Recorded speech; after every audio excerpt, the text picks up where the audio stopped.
Humility. God has really been working with me with this.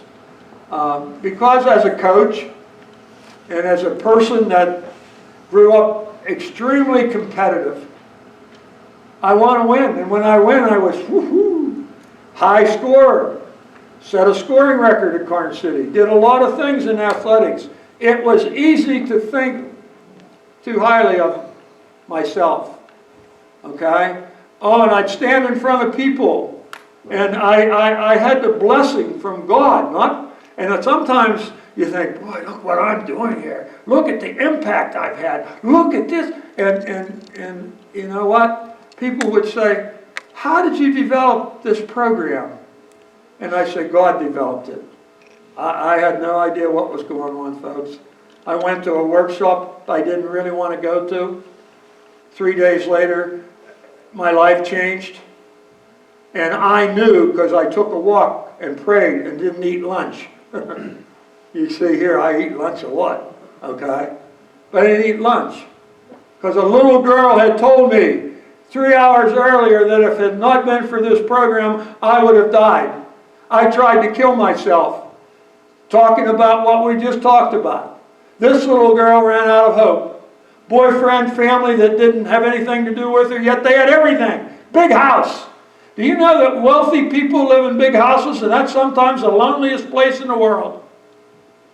I talked to a doctor's son with tears in his eyes, looking down at me, saying, Denny, I know my dad helps people all over this town, but he doesn't have time for us. And I love my dad, but I wish maybe sometimes he wouldn't be a doctor. Do you ever look at a doctor and wonder how he feels when he gets home after all day in the office? And listening to all the things and trying to diagnose and help, and having a stubborn guy like me, he tried to help me, tried to help me. I can handle this. That's not being humble. That's I can handle this. I couldn't handle it. And God, guess what God did? He humbled me. Has God ever humbled you in some situation? Has He ever just basically give you a good tackle? But you know what, God, when God tackles you and puts you down, guess what? That big hand always comes out and says, let me help you up. So remember this, the greatest among you must be a servant. Thursday. We're going to be servanthood. We're going to be a servant, like we're going to serve others. But those who exalt themselves will be humbled. And those who humble themselves will be exalted. There's people in this country that if they would have humbled themselves, they might have done better in certain situations. Okay? Think through that. Okay? Humble themselves, they will be exalted. They will be put in places of power because they know who put them there.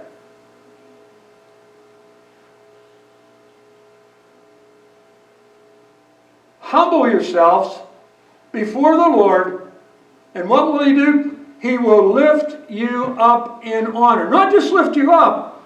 He'll lift you up in honor, and He'll put you where you need to be. And that might be in a factory. That might be I don't know where it might be, but humble yourselves under the mighty hand of God. Because when I look at it, took me a long time to realize that I didn't really have a lot of power. God blesses us with intelligence, not to hold it over people. I wonder, going to school is a bummer. I don't know if that's a good word or not, Lord. All right? But these kids, some kids have this ability and some kids have that ability. And then over here you got the athletes and you got the kids that are cheerleaders and you got the kids that hold positions. You know what?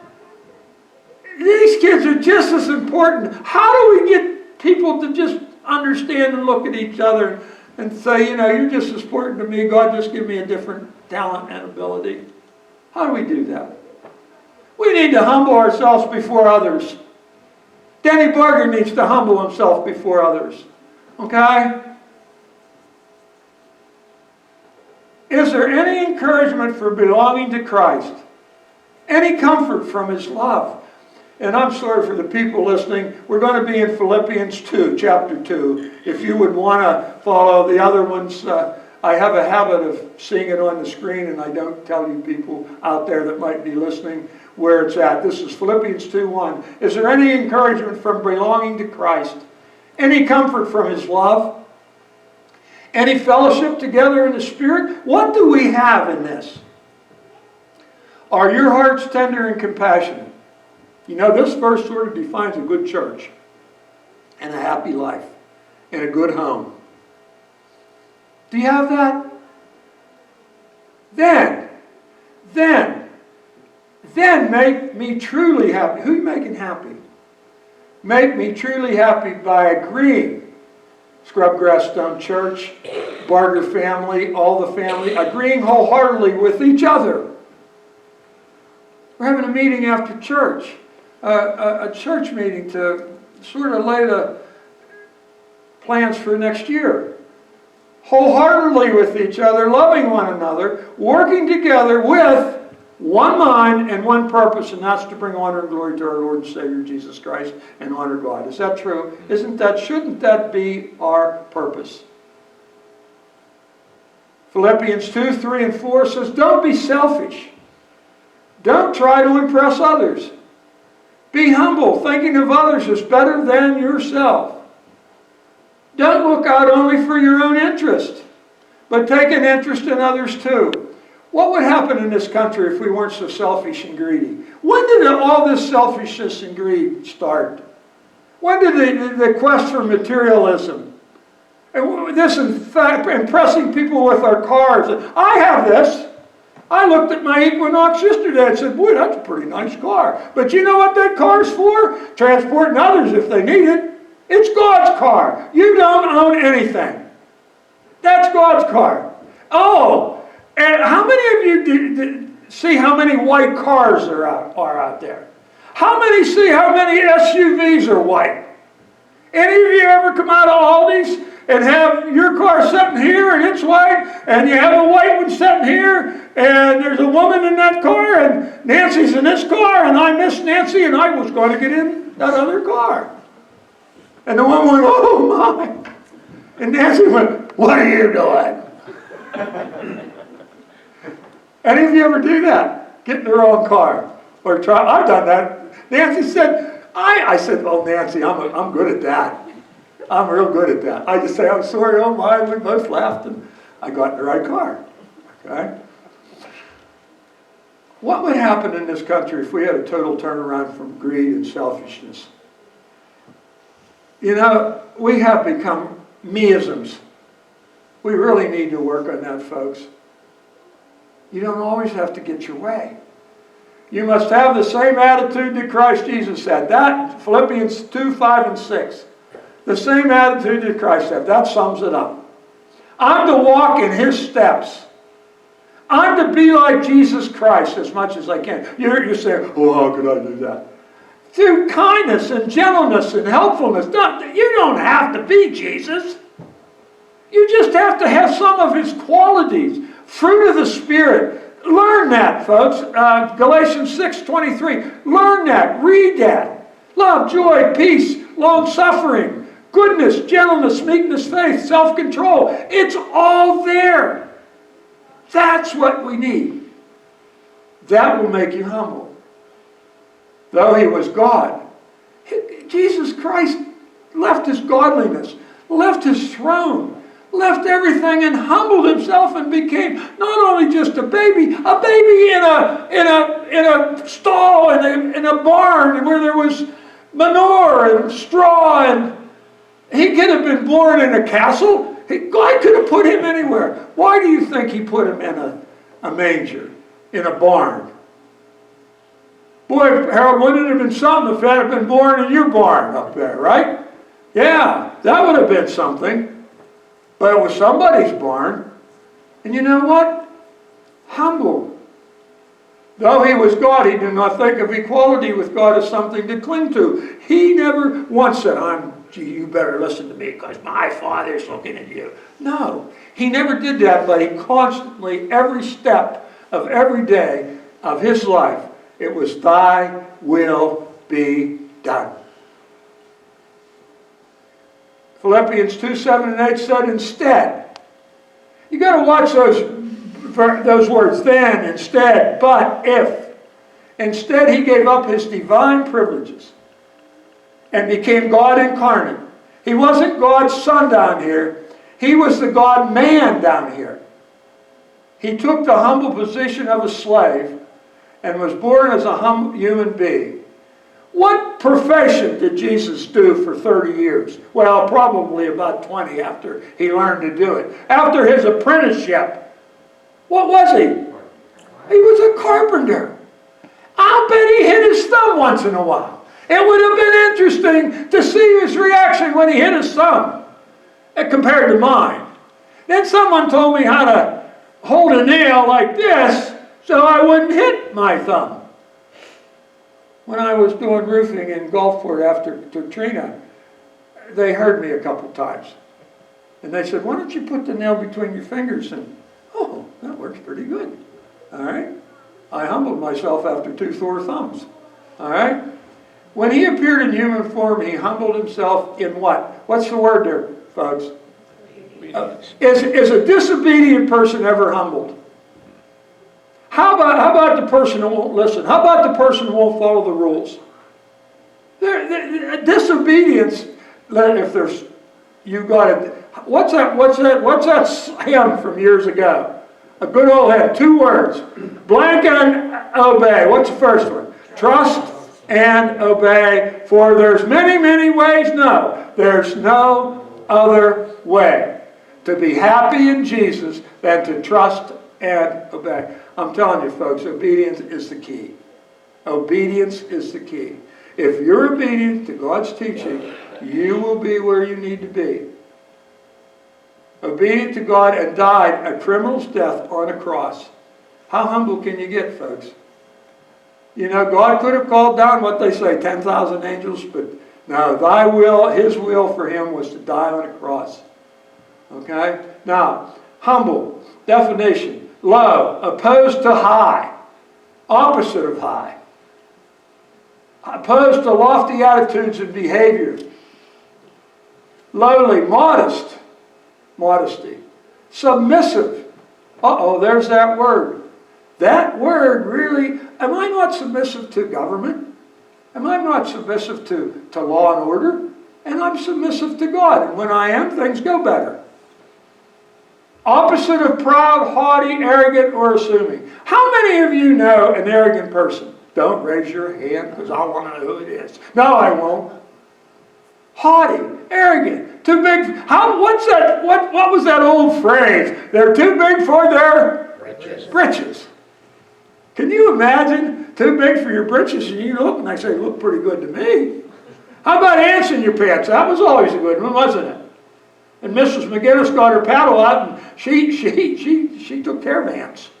She thought she could get them out of my pants by exterminating them. Kerpow! Never worked, though.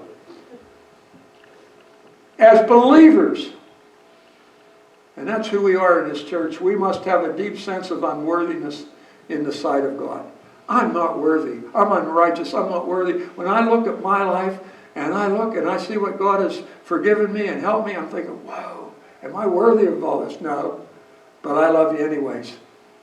I love you anyways, Dan. In ethics, you have freedom from pride and arrogance with modest opinion of ourselves. What is ethics anymore? These people think this is, these people, moral relativism, secular humanism. It's whatever you want it to be. There is no basic ethics anymore.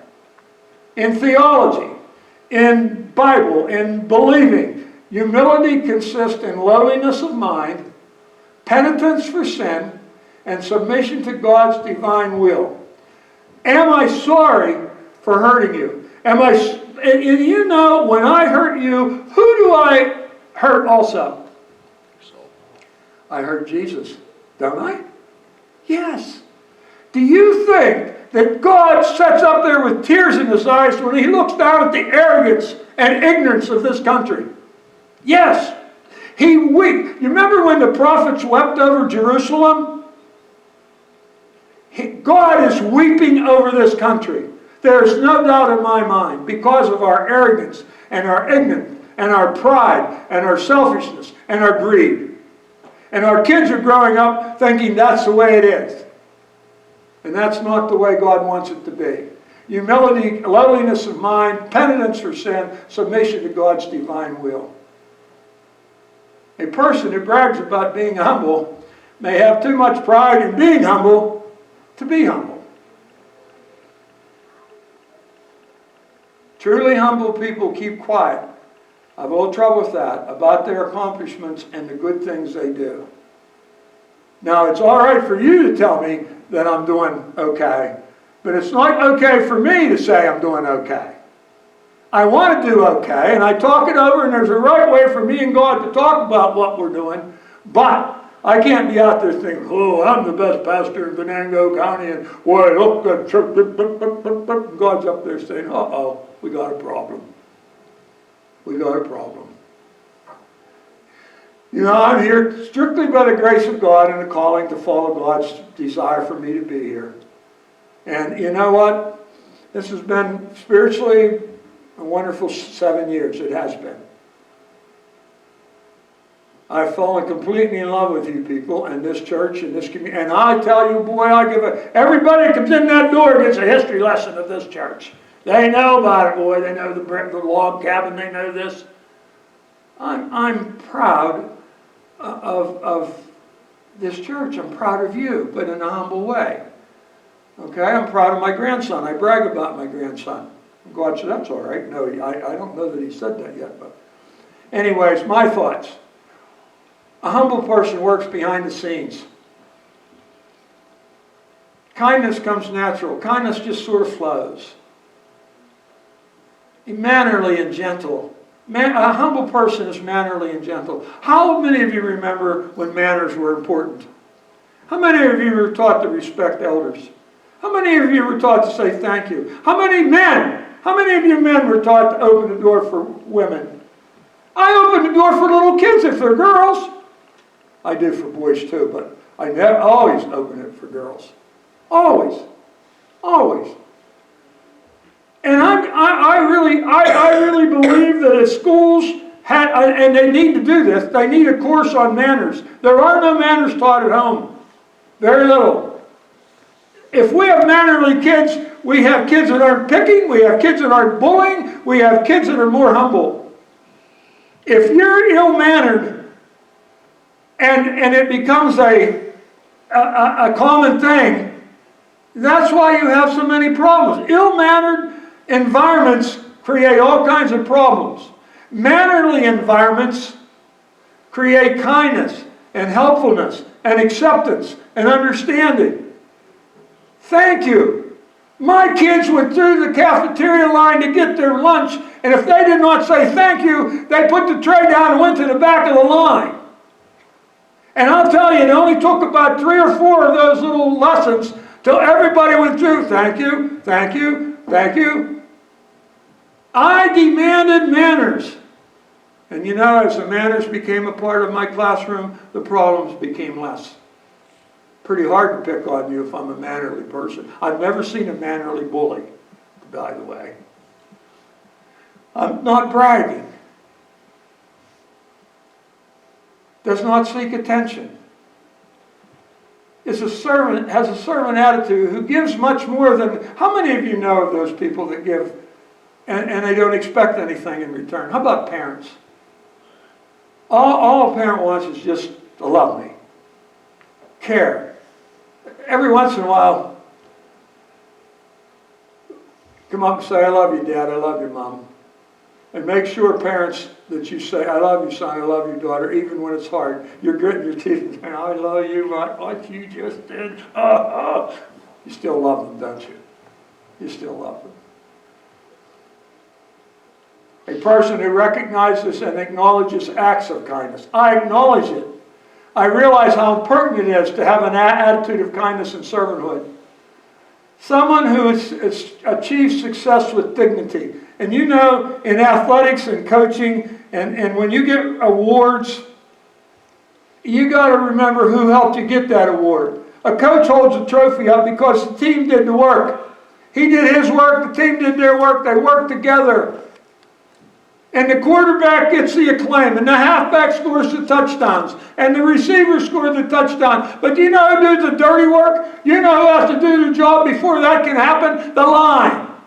The only time a lineman and a defensive player gets any attention is when they have a penalty. Number 55 was holding. And the poor guy's blocked all day, done his job, and the only attention he gets is negative. But they've learned to do that. They score a touchdown because 6, 7, 8 people did their job. And you know, when you're working in a plant or an industry and you're working in adult workplaces, you know how success works. Projects succeed from the bottom up. The people doing the work down here gets the CEO credit up here. And everybody needs to be, every once in a while, how many of you would love, I don't know where you work, some of you don't work anymore, but when you did work, wasn't it nice when someone come around and said, boy, I'm glad you're here, you do a great job at this plant. You do a great job in the office. You're a great truck driver, John, you're safe and all this. Mark, you do a great job at Hunters, or wherever you're at. We need to hear that once in a while. I don't need a raise all the time, but I need to know that someone appreciates what I'm doing. That's a humble person, a humble boss, a humble owner, a humble man that runs a business will go down and make sure his people are thanked and appreciated. A believer who realizes that he is so very, very blessed to be a child of the King, a child of God. Humility begins with self-examination, continues with self-denial, never counts the cost. Christ never sought prestige. When I have quotes around it, folks, I went through sermons, I went through devotions. Much of what I have is things that have been shared to me and spoke to my heart. Christ never sought prestige, but embraced humility. Should I embrace it? In essence, he walked backwards. That's interesting. Think about that. He walked backwards. He went against the tide. Everybody else was telling power, position, which is counter to our power-driven world. Jesus Christ didn't even, I don't know where he lived. After he started his ministry for 3 years, he just wandered and preached and taught and gave so much and expected nothing in return except for you to come and say, you know what, I'm giving my all to you. I'm finally coming to this cross and I'm going to give my life to you, Jesus. And Jesus would smile and say, hey, man. I don't know if they said that, but I would imagine maybe. Thus, the only way to move forward in our Christian walk is to join Jesus in walking backward against the tide, backward. Thoughts from different men on humility. Man is never sufficiently touched and affected by the answers of his lowly state until he has compared himself to Christ's majesty. That's John Calvin. C.S. Lewis, I really love this one. True humility is not thinking less of yourself. Now, this is really good. It is thinking of yourself less. Now, I'm going to humbly ask you something. I watch a lot of sermons, 5, 6 a week on TV. Learn from Michael Youssef speaking on the 9 plagues and going to save the big one till next week. But you know, he grew up in Egypt. I didn't realize that the bulls that they killed, that was one of their main gods. Beetle was a god. Everything that God impacted was a god to Egypt. It was important. The Nile River, if the Nile River would have stayed contaminated, 90% of the people would have died. That's how important the Nile River is to Egypt. And that was the first one he bloodied and killed the fish. So I see people, some of them have a sermon outline. It's hard for me to have a sermon outline because God speaks to me up here. He doesn't speak to me back there. I can have an outline. But you could also take notes once in a while. If something hits your heart, you're going to forget it if you don't write it down. I won't be mad if I see you out there writing, okay? I'm not making you, I'm not, I'm not reprimanding you or anything. Just a thought, suggestion. I have a thing in my bathroom. I was reading it this week. I read when I go to the bathroom, okay? I sit and read, okay? Not good for certain things back there, but also good for my heart. Anyways, last week's paper was 1980.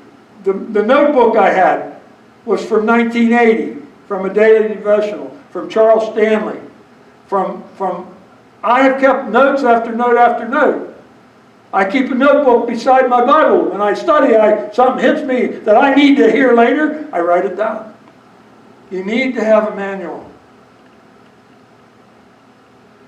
And a great man or woman is always willing to be little. Isn't that neat? Isn't that a nice one? Humbleness is where the Spirit of God strikes down into the things defying God.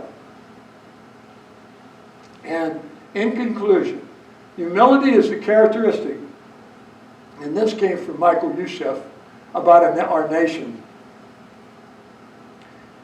Humility is a characteristic that will help us prevail in all future events. Humility, not power, not a particular leader. And if we ever needed this verse, it's just a verse we bring up every once in a while. You better put it on your fridge. If my people, believers, his family, his children, will humble themselves and pray, and that's exactly, humbleness and prayer come together, is an important part of humility. Then he promises to act if we do that Thoughts related to Adrian Rogers. Will God really move in a nation where pride stalks throughout the culture? Are we so proudful and or arrogant that we think we are beyond the damnation of God's judgment? Do we humbly seek the face more than the will of God? We seek his face and we scratch the surface. Oh, I've done this a little bit for God. To get something, like he was some kind of a machine where you put a quarter in, you get you get something out. Or do we seek the very will of God? The will of God is his heart's desire for you and me. That's the will of God for us, of his Father. Okay? We live in a nation where an almost unlimited list of things are worshipped. This is my thought. And sought after other than the will of God. Wonder when people even think of God's will in their life. We're driven by lust and pride, selfishness, greed, control, and power. Everything is contrary to the very will of God. And contrary to humbleness.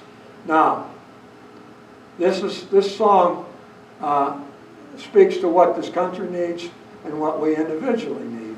And really it's a song of humbleness.